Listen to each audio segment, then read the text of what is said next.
یکم محرم الحرام جہاں اسلامی نیا سال ہے، محرم کا مہینہ جب بھی آتا ہے بہت ساری یادیں لے کر آتا ہے، کیونکہ اس مہینے میں امام علی مقام، امام تشنا کام، امام حسین رضی اللہ تعالیٰ عنہ اور ان کے رفقا کے ساتھ جو کربلا کے میدان میں واقعات ہوئے وہ ہر مسلمان کے دل کو زخمی کر دیتے ہیں، افسردہ کر دیتے ہیں۔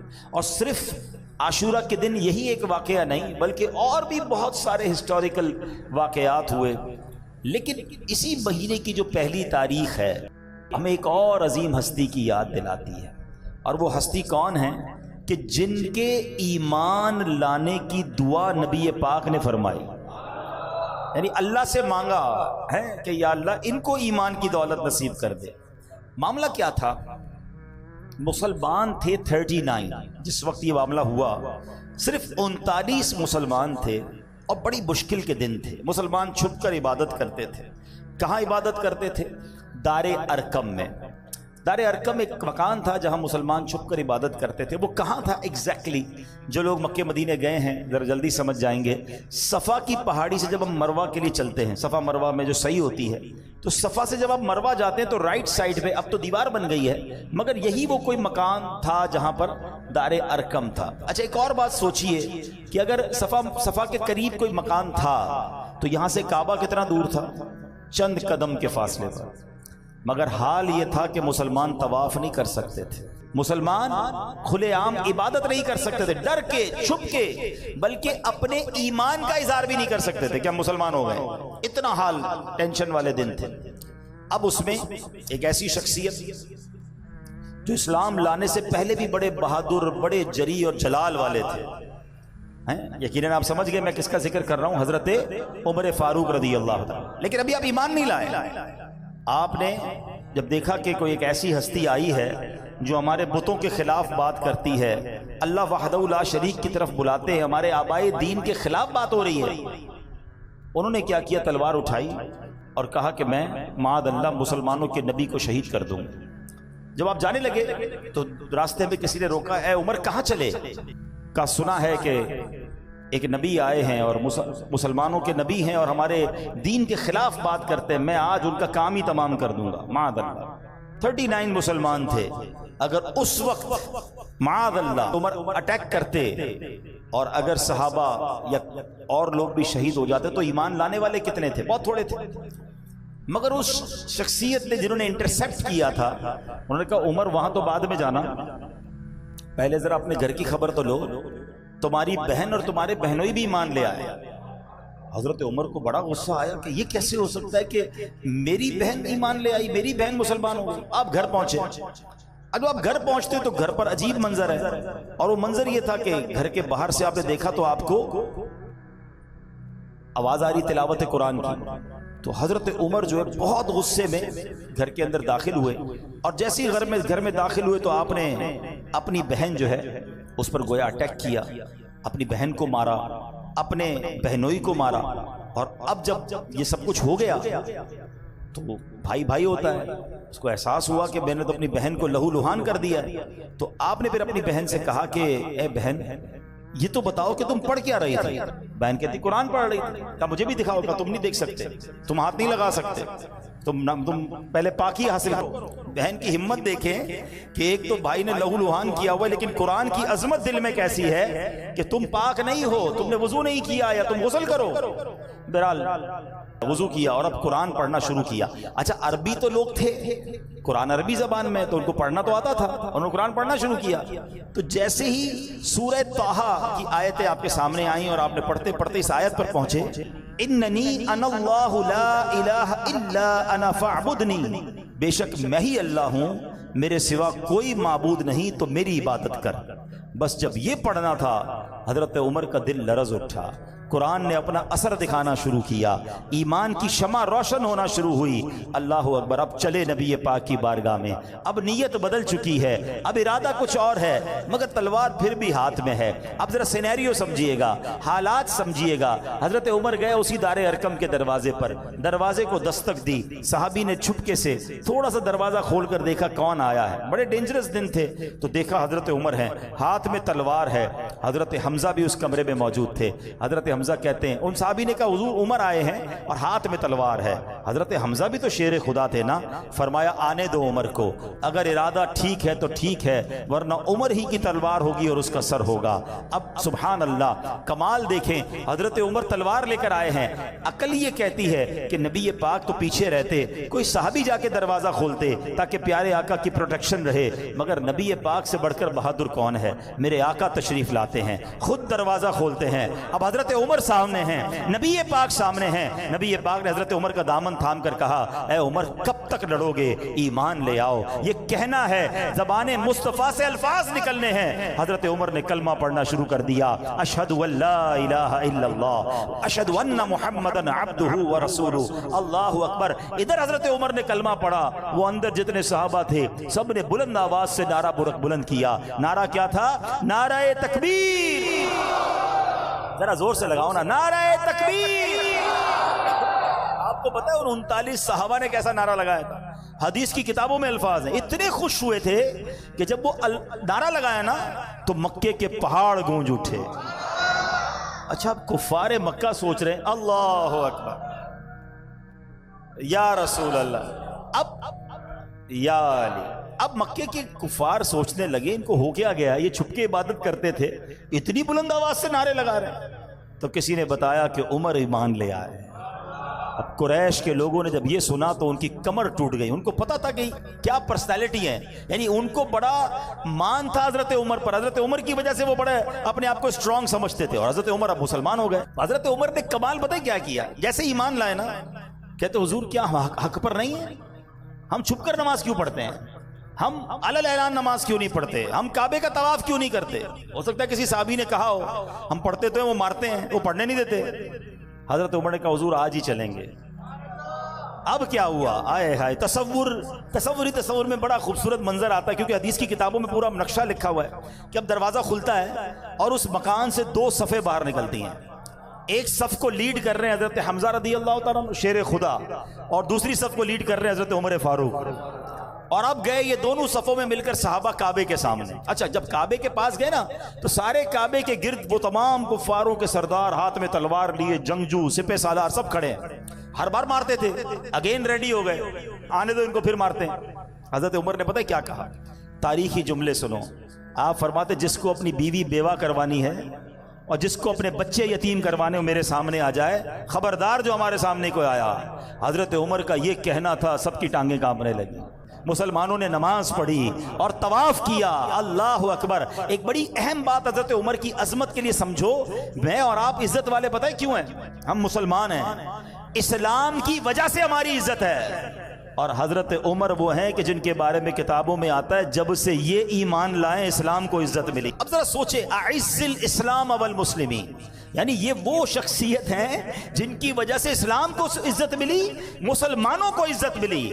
اس دن کے بعد جب سے حضرت عمر ایمان لائے، اسلام نے وہ ٹیک آف کیا، اسلام کو وہ ترقی ملی۔ وہ دن ہے، آج کا دن ہے، اسلام ترقی پر ہی جاتا چلا جا رہا ہے۔ اللہ کریم نے حضرت عمر کو وہ مقام دیا، اللہ اکبر۔ یہ کمال کی ہستی ہیں اور ان کی زندگی کے اتنے واقعات ہیں، ہم بیان کرتے چلے جائیں، ایک رات تو کیا زندگی گزر جائے۔ حضرت عمر کی فضیلت کو بیان کرنے کے لیے ایک ہی حدیث کافی ہے کہ میرے آقا علیہ الصلوۃ والسلام فرماتے ہیں میرے بعد کوئی نبی ہوتا تو عمر ہوتا۔ آپ سوچو تو صحیح مقام کیسا۔ اب کچھ پہلے تو نوجوان بھی ہیں، بچے بھی ہیں، حضرت عمر کا تعارف پیش کر دیتا ہوں کہ آپ کی جو تفصیل ہے، بایوگرافی جس کو کہا جاتا ہے، پہلے ذرا وہ سن لیں، پھر انشاءاللہ مزید آپ کی سیرت کے بارے میں سنتے ہیں۔ حضرت عمر رضی اللہ تعالیٰ عنہ عظیم صحابی ہیں، دنیا میں آپ کا نام مبارک عمر ہے اور آسمانوں میں آپ کو فاروق کے نام سے پہچانا جاتا ہے۔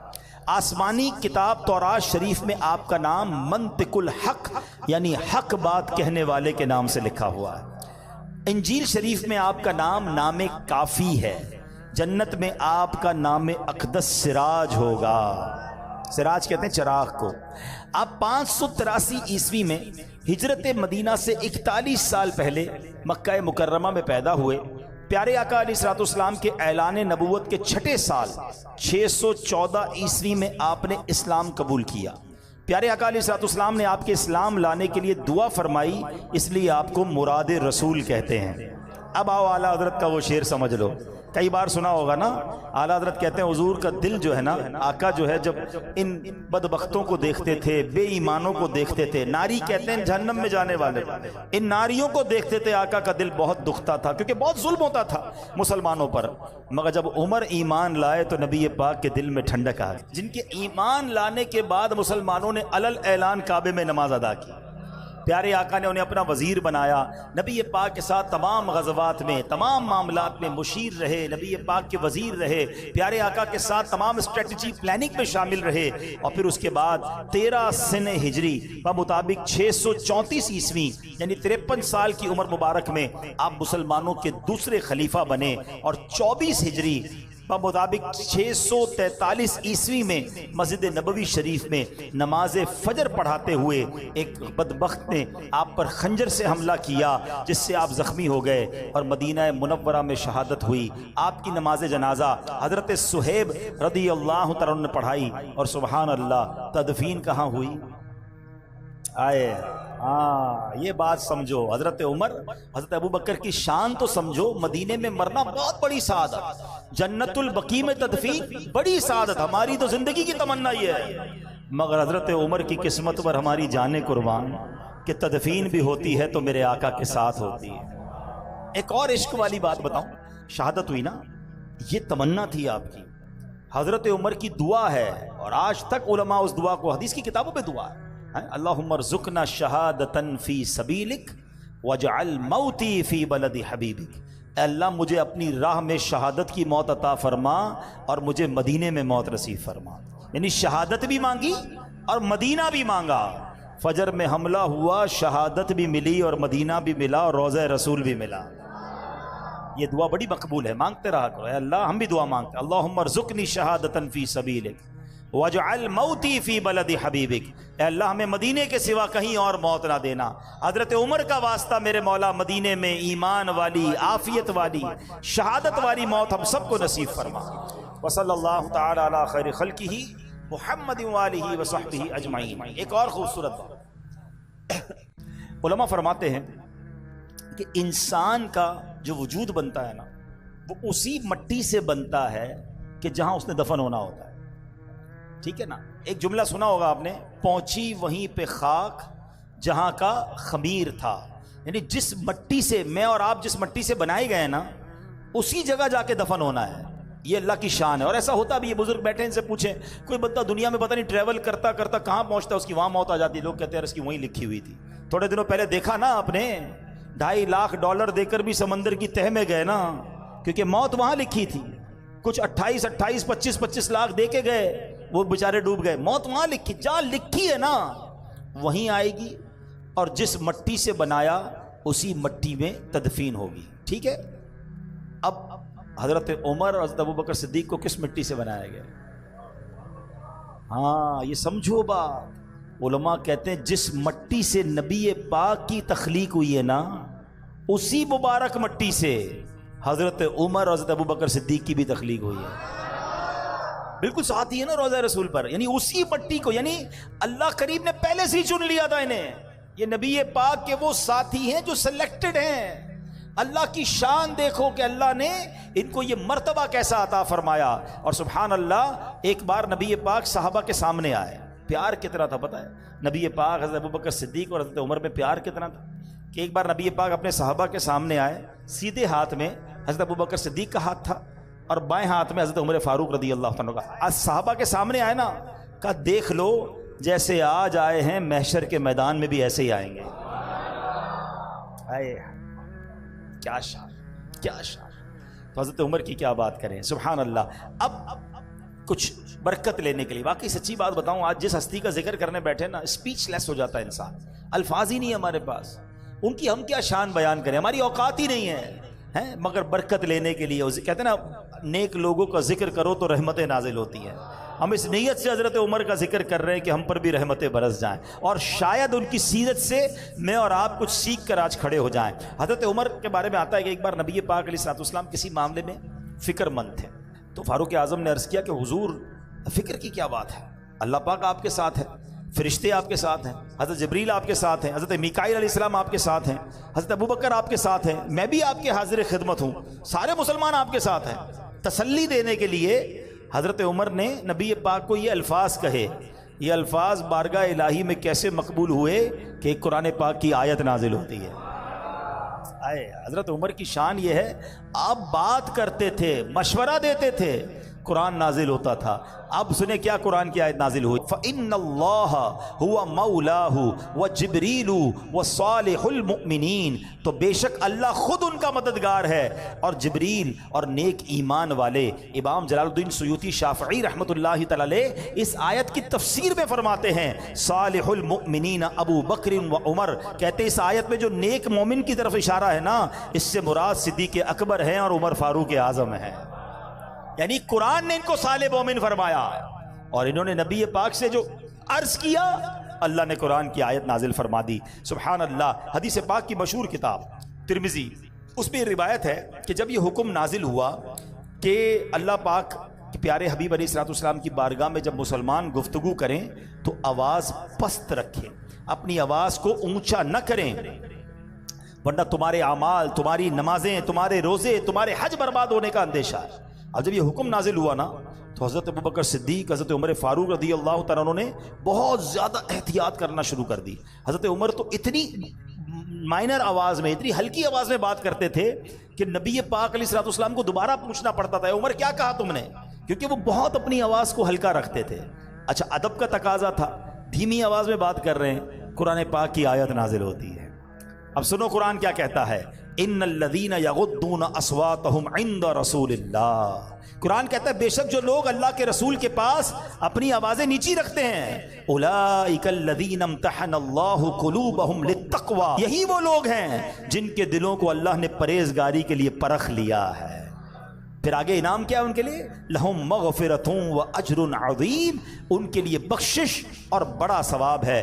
وہ صحابہ کرام جو بہت نیچا رکھتے تھے، حضرت ابوبکر صدیق اور عمر فاروق اعظم ہیں، تو گویا اس آیت میں بتایا گیا کہ اللہ نے ان کے دل تقوی اور پرہیزگاری کے لیے پرکھ لیے ہیں، ان کے لیے آخرت میں بخشش ثواب ہے۔ سبحان اللہ، سبحان اللہ۔ تو یہ ہے حضرت عمر فاروق۔ اچھا، اب حضرت عمر فاروق کی جو شان ہے نا، بہت ساری شانیں ہیں، اس میں ایک بڑی کمال کی آپ کی خاص بات یہ ہے کہ آپ جو ہے نا، آپ کے ساتھ قرآن کی بڑی موافقت آتی ہے۔ یعنی آپ نبی پاک کی بارگاہ میں کوئی عرض کرتے، مشورہ دیتے، اور اللہ اس کا حکم نازل کر دیتا۔ علماء فرماتے ایسی 20 کے قریب آیتیں ہیں جو حضرت عمر نے عرض کی اور قرآن میں وہ آیت نازل ہو گئی۔ اب میں 2-3 باتیں انشاءاللہ اس بارے میں عرض کرتا ہوں۔ اس میں کیا ہوا کہ ایک بار نبی پاک کی بارگاہ میں عمر آتے ہیں، کہتے ہیں حضور یہ جو مقام ابراہیم ہے، مقام ابراہیم پتہ ہے نا، وہ پتھر جہاں حضرت ابراہیم نے کھڑے ہو کر کعبے کی تعمیر کی، آج بھی موجود ہے۔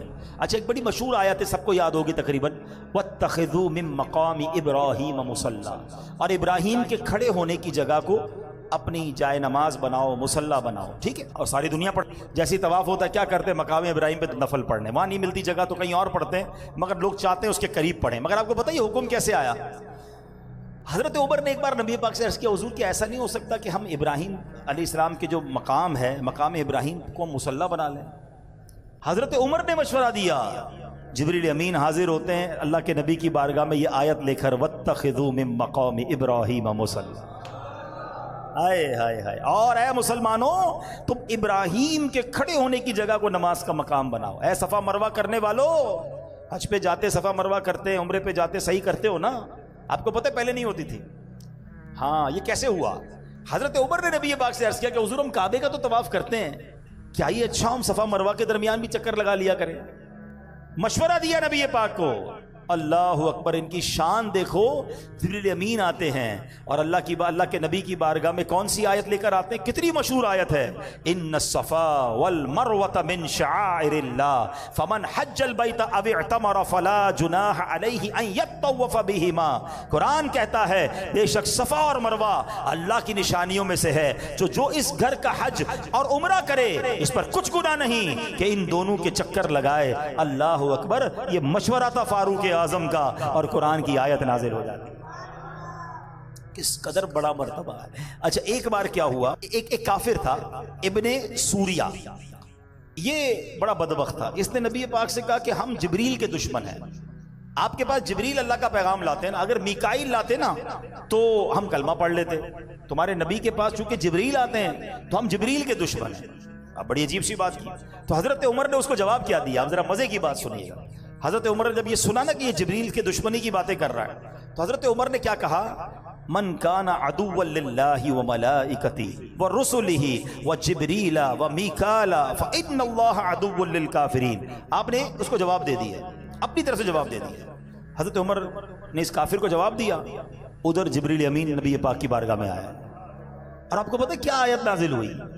ایگزیکٹلی یہی الفاظ جو حضرت عمر نے اس کافر کو جواب دیا، اللہ نے وہی الفاظ گویا قرآن میں نازل فرما دیے.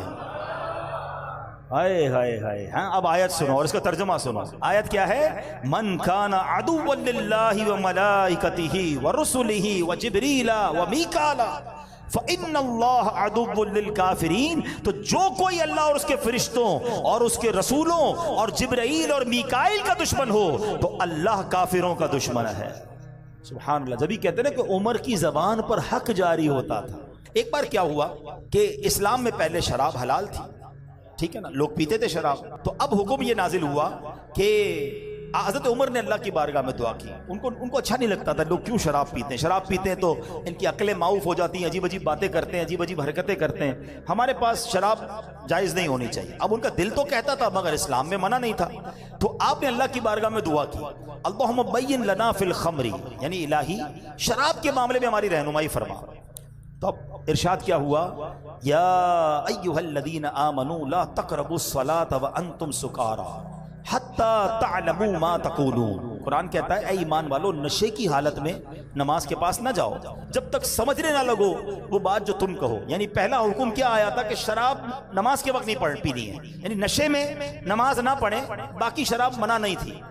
پہلا حکم یہ آیا. حضرت عمر نے جب سنا کہ 5 نمازوں میں شراب کو منع کر دیا گیا ہے تو آپ کہتے ہیں کہ اللہ کے حبیب سے کہ حضور اللہ سے دعا کریں کچھ اور حکم آ جائے، کوئی اور وضاحت مزید آ جائے. قرآن کہتا ہے ایک اور آیت، اللہ کے نبی نے حضرت عمر کو بلایا. عمر ایک اور آیت آئی ہے. وہ آیت کیا تھی؟ یسألونک عن الخمر والمیسر قل فیہما اثم کبیر. ترجمہ کیا ہے؟ آپ سے شراب اور جوئے کے متعلق سوال کرتے ہیں، تم فرما دو ان دونوں میں کبیرہ گناہ ہے. اب اس آیت میں شراب کی برائی تو بیان کی گئی، مکمل طور پر حرام نہیں قرار دیا. نبی پاک نے بلایا عمر کو، عمر یہ آیت آئی ہے. تو حضرت عمر نے پھر دعا کی، یا اللہ اور وضاحت فرما دے، اے اللہ اور حکم نازل فرما. ہے تمنا دیکھو اور کنیکشن دیکھو. جبریل امین پھر آتے ہیں. اب آیت کیا آئی؟ یا ایھا الذین آمنوا انما الخمر والمیسر والانصاب والازلام رجس من عمل الشیطان فاجتنبوہ لعلکم تفلحون. نبی پاک نے حضرت عمر کو پھر بلایا، اے عمر آؤ رب کا نیا پیغام آیا ہے، ایک اور حکم آیا ہے. اب جی آیت نازل ہوئی، اس کا معنی کیا ہے؟ اے ایمان والو شراب اور جوا اور بت اور قسمت معلوم کرنے کے تیر ناپاک شیطانی کام ہی ہیں، تو ان سے بچتے رہو تاکہ تم فلاح پاؤ. اس آیت کے بعد شراب کو مکمل طور پر حرام قرار دے دیا. یہ شان ہے حضرت عمر کی.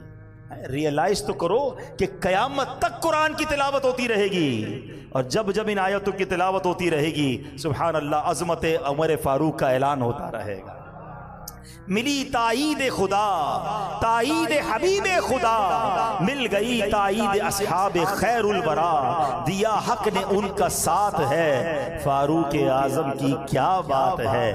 پے کرے صدق و صفا ان کے حق میں رسول خدا کی دعا، جب بھی کچھ کہے حق تیرے ساتھ ہے، فاروق اعظم کی کیا بات ہے، کیا بات ہے. سبحان اللہ. تو اے میرے پیارے اسلامی بھائیو، اس سے پہلے کہ بیان کو آگے کی طرف لے کے چلوں، ایک بات کہ شراب مسلمانوں میں حلال تھی، لوگ شراب پیتے تھے جب جائز تھی، لیکن جیسے یہ حکم نازل ہوا نا تو کتابوں میں آتا ہے کہ مکے کی گلیوں میں پانی کی طرح شراب بہہ رہی تھی. اپنے برتن توڑ دیے، اپنی شرابیں بہا دی لوگوں نے. اللہ کا حکم آیا، حالانکہ پہلے پیتے تھے، عادی تھے، مگر حکم الہی آیا تو 1 منٹ نہیں لگایا. اور آج ہم جب سے پیدا ہوئے شراب حرام ہے، ہمارے لیے تو کبھی بھی جائز نہیں ہوئی نا، مگر بدقسمتی سے بتایا جاتا ہے کہ بہت بڑی تعداد شراب اور اس کے بعد جوئے کا حکم قرآن میں اسی آیت کے ساتھ جوئے میں لگ گئے، نشے میں لگ گئے. کوئی چرس، کوئی ہیروئن، پتہ نہیں اب تو کس کس قسم کے نشے آ گئے. نوجوانوں، میرے بچوں نہ جاؤ اس کے پاس. بڑی تعداد میں نوجوان لڑکے ان کاموں میں پھنس گئے ہیں. خدا کے واسطے اپنے آپ کو بچاؤ. یہ اللہ کو ناراض کرنے والا کام. آپ کی صحت بھی برباد, معاشرے میں بھی آپ بدنام. ہم نے کروڑ پتی لوگوں کے بچوں کو روڈ پہ پڑے ہوئے دیکھا کیونکہ اتنے نشے میں پڑ گئے کہ آخر گھر والوں نے بھی نکال دیا. یہ لوگ کہتے ہیں اچھا پھر پتہ یہ نشہ لگتا کہاں سے؟ نشہ دوستوں سے ملتا ہے. کوئی ایک جواری, ایک شرابی, ایک ہیروئنچی مجھے بتا دو جو کہے کہ میرے اماں ابا نے مجھے لا کر دیا تھا کہ بیٹا آج تیری برتھ ڈے, یہ چرس پی لو, آج بڑا اچھا لگ رہا ہے تو یہ شراب پی لو. نہیں, یہ سارے وہی برے دوست ہیں کہ جو پہلے کہتے ہیں سگریٹ پی لو, بندہ کہتا نہیں میں تو صرف سگریٹ پیتا ہوں, میں تو کچھ بھی نہیں کرتا, دوست پیتے ہیں میں بیٹھتا ہوں. اسی طرح بندہ ان بری عادتوں میں پڑتا ہے اور دنیا بھی برباد اور آخرت بھی برباد. خدا رسول کے واسطے حضرت عمر کی بات ہو رہی ہے. قرآن کا حکم جب اس وقت کے مسلمانوں کے پاس آیا, انہوں نے اپنا سب کچھ ختم, شراب کی ندیاں بہا دیں, ایک قطرہ باقی نہیں رکھا. تو ہم بھی تو بہت صحابہ کے غلام ہیں, ہم بھی تو اہل بیت کے غلام. اب نیت کر لیں کبھی بھی نشے والی چیز کے قریب نہیں جائیں گے, کبھی بھی جوئے کے قریب نہیں جائیں گے. اور یہ جو اعتماد بات کرتے ہیں نا اپنے اوپر, نہیں یار میں بڑا پکا ہوں, میں تو صرف بیٹھتا ہوں, میرے دوست جوا کھیلتے ہیں. او اللہ کے بندو, ادھر بیٹھ رہے ہو جدھر اللہ کی لعنت برس رہی ہے. آپ کہتے ہو میں کھیلتا نہیں, میں پیتا نہیں, بیٹھتے تو ہو نا, کیا ہو رہا ہے ادھر؟ اللہ کی لعنت برس رہی ہے, تم ادھر بیٹھ رہے ہو. دنیاوی لحاظ سے پوچھتا ہوں, کچھ لوگ جوا کھیل رہے, 4 لوگ بیٹھے, پولیس آتی ہے تو کس کو اٹھاتی ہے؟ سبھی جاتے ہیں نا. وہ یہ کہتا تھوڑی میں بیٹھا تھا, بھائی بیٹھا کیوں تھا ادھر, یہ بیٹھنے کی جگہ ہے. بالکل اسی طرح جب اللہ کی طرف سے غضب نازل ہوتا ہے تو یہ ساتھ کمپنی دینے والے بھی مارے جائیں گے. ارے بیٹھنا ہے تو ان کے ساتھ بیٹھو نا جو اللہ رسول کا ذکر کر رہے ہیں. ہاں ادھر بیٹھو, برکتیں ہی برکتیں, ادھر کیوں بیٹھتے ہیں؟ اچھا میں لاجیکلی سمجھاتا ہوں. کسی بلڈنگ میں آگ لگ جائے پہلی منزل پر, دوسری منزل والا کو یار میں تو بیٹھا ہوں نا, نیچے آگ لگی ہے, بیٹھے گا خالی کرے گا؟ پوری بلڈنگ خالی, یار کہیں سیکنڈ فلور پہ بھی نہ لگ جائے. اچھا اتنی عقل ہے آپ کے اندر کہ فرسٹ فلور پہ آگ لگے تو سیکنڈ تھرڈ سب خالی, بلکہ آس پاس کی بلڈنگیں بھی خالی کرا لی جاتی ہیں. یار دنیا کی آگ نہ لگ جائے, جدھر جہنم کی آگ برس رہی ہے تم ادھر بیٹھے ہوئے ہو اور کہتے ہو مجھے کچھ نہیں ہوگا. ایک بات یاد کر لو, بڑی خوبصورت بات پنجابی شاعر نے کہی نا, بھلے بندے دی صحبت یاروں, جیویں دکان اتاراں, سودا بھاوے ملے نہ لئیے, ہلے آن ہزاراں. کہتے اچھے بندے کی صحبت ایسی ہے جیسے عطر والے کی دکان. عطر کی دکان پہ جاتے ہیں نا, پرفیوم شاپ پہ جاتے ہیں, کہتے کچھ خریدو نہ خریدو, 1 روپے کا خرچہ نہ کرو, فری میں خوشبو مل جاتی ہے.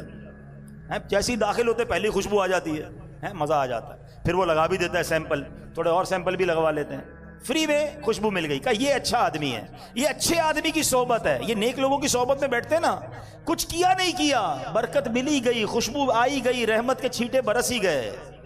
اور وہ کہتے ہیں برے بندے دی صحبت یاروں, جویں دکان لوہاراں. کہتے ہیں برے بندے کی صحبت ایسی جیسے لوہار کی دکان ہے. دیکھیے لوہار کی دکان پہلے تو ہوتی تھی, اب پتہ نہیں ہے نہیں, وہ چنگاریاں نکلتی تھیں, وہ کوئی چھری تیز کرتے تھے اور وہ ٹھک ٹھک کرتے رہتے تھے. ہمارے خارا در میں رہتا تھا تو وہاں بھی تھی, اب بھی ہوں گی اولڈ سٹی ایریا میں. تو کہتے ہیں یہ دکان کیا ہے, کپڑے پاوے کنج کنج پہیے, چنگا پہن ہزاراں. کہ کتنے بھی کپڑے بچا لو, ایک نہ ایک چنگاری تمہارے دامن میں سوراخ کر ہی دے. گھر پہ آ کے دیکھتے تھے کیا ہوا یار, یہ سوراخ کیسے ہو رہے, وہ گئے تھے نا لوہار کی دکان پہ, اچھا بدبو آ رہی ہے, کیوں آ رہی ہے, دھواں آ گیا. دس از دا میننگ. سمجھو بات کو تسلی سے. اچھے بندے کی صحبت عطر والے کی دکان ہے, خوشبو ملے گی, نیکی ملے گی. اچھا ایک اور اس کا ڈیمونسٹریشن کر لیتے ہیں نا, ایک چھوٹا سا تجربہ کر لیتے ہیں. شاید ظاہر ہے شرابی جواری یا ڈکیت تو نہیں بیٹھے ہوں گے تو میں ان سے پوچھ نہیں سکتا, لیکن ان سے جب آپ پوچھیں گے تو آپ کو یہی کہیں گے یار دوستوں نے لگایا تھا. لیکن یہ امامے والے بیٹھے ہیں, داڑھی والے بیٹھے ہیں, نمازی بیٹھے ہیں, ان سے پوچھ لو کس نے نیک بنایا. یہ کہیں گے دوست نے بنایا. کوئی اچھا دوست ملا ہوگا جو مسجد میں لے آیا ہوگا, کوئی اچھا اسلامی بھائی ملا ہوگا, اجتماع میں لے گیا ہوگا, فیضان مدینہ لے گیا ہوگا, ماں باپ نے بھی شفقت کی ہوگی, دوست بھی اچھے مل گئے. تبدیلی اچھی بھی دوستوں سے آتی ہے اور بری بھی دوستوں سے آتی ہے. اب یہ آپ کی مرضی اچھا بننا ہے یا برا بننا ہے. حضرت عمر رضی اللہ عنہ کی سیرت کو دیکھیں, کیا قرآن فہمی ہے, کیا قرآن پر عمل ہے, کیا گناہوں سے بچنا ہے. اور ہمارا حال کیا ہے؟ تو خدا را اچھی صحبت اپنائیں, اچھے ماحول سے وابستہ ہو جائیں. اور آج کے اس پرفتن دور میں دعوت اسلامی جیسا ماحول نہیں ہے, لاکھوں لوگوں کو بدل دیا ہے, تو پھر کیوں نہ اس ماحول سے وابستہ ہو جائیں. تو جہاں انشاءاللہ محبت رسول بھی ملے گی, محبت صحابہ بھی ملے گی, محبت اہل بیت بھی ملے گی. محبت اولیاء بھی ملے گی، محبت علماء بھی ملے گی، اپنے ماں باپ کی محبت اور ادب بھی ملتا ہے. پھر کیوں نہ اس ماحول کو اپنائیں، اجتماع میں آتے رہیں، مدنی قافلوں میں سفر کرتے رہیں. حضرت عمر اتنا بڑا مرتبہ، یعنی مطلب اس سے بڑا مرتبہ کیا ہوگا کہ کوئی بات کرے اور قرآن کی آیت نازل ہو جائے. مگر حضرت عمر کا اللہ اکبر خوف خدا اور قرآن پڑھنے کا انداز ایسا تھا کہ ایک بار حضرت عمر نماز فجر پڑھا رہے تھے. قرآن میں بھی پڑھتا ہوں، آپ بھی پڑھتے ہیں، سنتے ہیں، ہم سب سنتے ہیں. حضرت عمر نماز فجر پڑھا رہے ہیں اور آیت نمبر سورہ یوسف کی آیت نمبر 84 پر پہنچے. تو آیت کیا تھی؟ وَبْيَضَّتْ عَيْنَاهُ مِنَ الْحُزْنِ فَهُوَ قَوِيٌّ، اور یعقوب کی آنکھیں غم سے سفید ہو گئیں، وہ اپنا غم برداشت کرتے رہے. حضرت عمر جماعت کرا رہے ہیں، امام ہیں. جب یہ آیت پر پہنچے نا، اتنا روئے، اتنا روئے، روتے روتے رہے، کافی دیر ہو گئی. پھر بہت دیر کے بعد آپ نے رکوع فرمایا. قرآن ان کے دل پر اثر کرتا تھا. ایک بار حضرت حسن سے روایت ہے کہ حضرت عمر فاروق نے تلاوت کی سورہ طور کی آیت نمبر 7 اور 8. آیت کیا تھی؟ ان عذاب ربک لواقع ما لہ من دافع، بے شک تیرے رب کا عذاب ضرور واقع ہونے والا ہے، اسے کوئی ٹالنے والا نہیں. آپ پر ایسی رکت طاری ہوئی، ایسا خوف خدا طاری ہوا کہ 20 دن تک آپ کی یہ کیفیت رہی. تو عمر کے بارے میں آتا، اب اتنا خوف خدا میں روتے تھے کہ آپ کے چہرے پر 2 سیاہ لکیریں پڑ گئی تھی. تنہائی میں جا کر ایک بار ایک صحابی نے دیکھا حضرت عمر اپنے آپ کو کوڑا مار کر کہہ رہے ہیں، اے عمر خطاب کے بیٹے، تم اور امیر المومنین، اللہ سے ڈر. اللہ اکبر، قطعی جنتی ہیں. آقا فرما رہے ہیں اچھا سنو، مرتبہ یہ ہے کہ میں اور آپ شیطان سے ڈرتے ہیں، اللہ شیطان کے واروں سے محفوظ فرمائے، ہماری حفاظت فرمائے. حضرت عمر کے بارے میں نبی پاک فرماتے ہیں جس کا مضمون ہے کہ عمر جس گلی سے گزر جائے ادھر سے شیطان نہیں گزرتا ہے. شیطان ڈرتا تھا حضرت عمر سے، ایسی شخصیت. مگر خوف خدا ہے، رکت ہے، آنسو ہیں، سجدے ہیں، عاجزی ہے، انکساری ہے. اور ہم ہیں کہ گناہوں کا انبار ہے مگر کوئی خوف خدا نہیں. تلاوت قرآن کرنے کا ٹائم ہی نہیں ہے. نہیں کرو میرے پیارے اسلام میں ایسے، قرآن سے دوستی کر لو. آج حضرت عمر کی بات ہوئی، حضرت عمر اور قرآن کا بڑا گہرا تعلق ہے. حضرت عمر کی تو ابتدائی قرآن ہے نا. آپ مسلمان کیسے ہوئے؟ کیا پڑھ کر؟ بدلا کیسا دن؟ قرآن پڑھ کر. یعنی آپ کو اسٹارٹ ہی قرآن سے ملا اور اس کے بعد قرآن سے ان کی ایسی دوستی ہو گئی کہ آپ تو مشورہ دیتے تھے تو قرآن نازل ہو جاتا تھا، قرآن پڑھتے تو آنسو جاری ہو جاتے تھے. اللہ اکبر. تو ہمیں حضرت عمر کی سیرت سے یہ بھی سیکھنا ہے کہ ہمیں اپنے گناہوں سے توبہ بھی کرنی ہے، اپنے اندر خوف خدا بھی لانا ہے، اچھی صحبت بھی اپنانی ہے اور قرآن پابندی سے پڑھنا ہے. تو انشاءاللہ نیت کریں کہ روزانہ کچھ نہ کچھ قرآن پڑھیں گے انشاءاللہ.